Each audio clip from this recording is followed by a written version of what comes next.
বাবু শ্রী সুনীল কর্মকার কি সুন্দর ভাবে গানের মধ্যে লিখে গেছে। এই দরদি মানুষ কোথায় পাবে?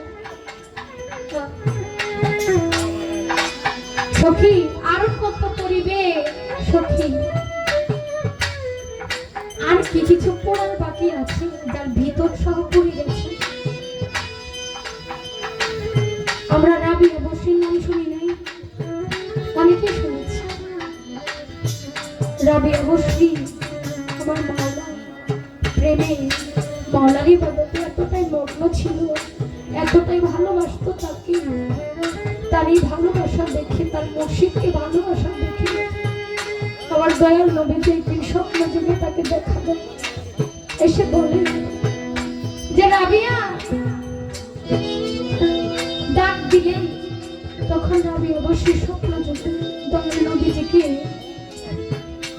দেখে জিজ্ঞেস করে যে হুজুর আপনি কে? বলে তুমি আমাকে চিনতে পারো না, আমি তো সে তোমার, তুমি যার প্রেমে যার মোহাব্বত সর্বদা রত থাকো, আমি শেষ পয়গম্বর হযরত মুহাম্মদ সাল্লাল্লাহু আলাইহি ওয়াসাল্লাম। বলে হুজুর আমার ভুল হয়ে গেছে, আমি অধম, আমি আপনাকে চিনতে পারি না, আমাকে আপনি মাফ করে দেন। বলে তোমাকে একটা প্রশ্ন করি, তুমি তোমার গুরুকে, তোমার মুর্শিদকে, তোমার মাওলাকে কতটা ভালোবাসো? তোমার হৃদয়ে তার জায়গাটা কোন জায়গা? রবি অবশ্যই এই কথা শুনে দুটা চোখের জল ফেলে দিয়ে বলে হুজুর যা ভিতরে আমার মাওলা আছে। একটা অস্ত্র বা কোনো কিছুর একটা বক্স থাকে না, এর ভিতরে তো একটা জিনিসই থাকে, বেশি জিনিসের তো এর মধ্যে রাখা যায় না। ঠিক ওইরকমই সেদিন রাবেয়া বসরি আমার নবীজিকে বলেছিল, আমি আমার মাওলাকে, আমি আমার স্রষ্টাকে আমার ভিতরে রেখেছি, এই আমি নামক আমার দেহ নামক খোলসটার ভিতরে রেখেছি। আর এই একটা দেহ ভাণ্ডের মধ্যে আমি আর কাউকে জায়গা দিব না। আমার সর্ব অঙ্গে, আমার ভিতর বাহির যা কিছু আছে সব জায়গায় আমি আমার দয়ালের নাম দয়ালকে দিয়ে দিয়েছি। এই জায়গার মধ্যে আর কাউকে বসানো সম্ভব না। তাই ঠিক ওইভাবে বাবুশ্রী সুনীল কর্মকার আমার দাদা এই গানটা লিখেছেন। আর কত পরিবেশ সখী তুষেরই আগুনে, কারণ যার মসজিদের দুনিয়ায় না তার কাছে না। দেখেন কতটা অসহায় আমরা, কত অসহায় আছি যাদের মা নাই বাবা নাই। মা কত আদর যত্ন করে ভালোবাসে একটা সন্তানকে, তা কোথায় কখন কি কষ্ট হইতেছে, কখন কি লাগবে সবকিছু মা বোঝে। বাবা ছোট থেকে বড় করে সন্তানকে লালন পালন করে, তার জীবনটাই পার করে দেয় পরিবারের জন্য, সন্তানের জন্য, স্ত্রী সন্তান পুত্র যেন ভালো থাকে। তারপরে তারও যে কষ্ট হয় এই একটা বাবা কখনো বুঝতে পারে না। আর সেই বট বৃক্ষের মতো ছায়া সেই বাবাটাও যা চলে গেছে, সেই জন্য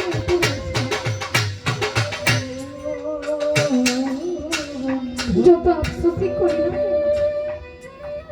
এই দুনিয়া থেকে চলে গেলে আর এরকম মায়ের মানুষকে খুঁজে পাওয়া যায় না।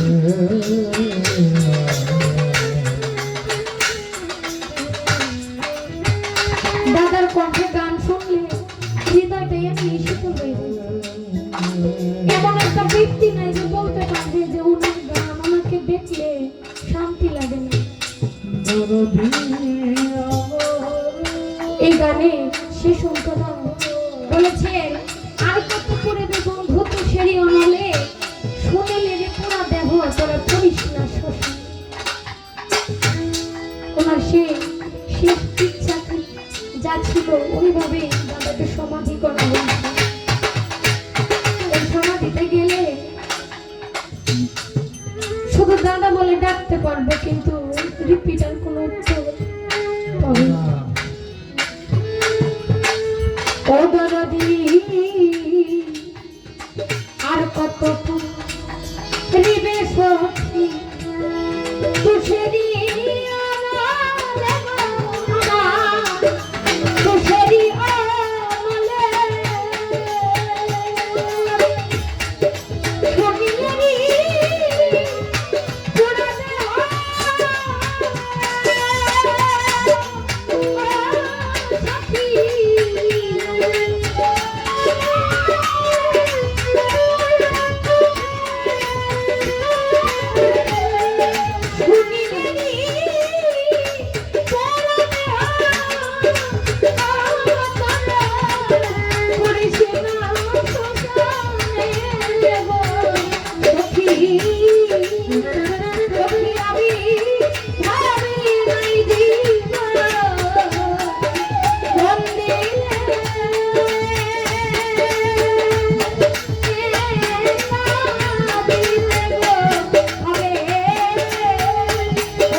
আরেকটি গান আমি করব, কারণ এরপরে আমার বড় ভাই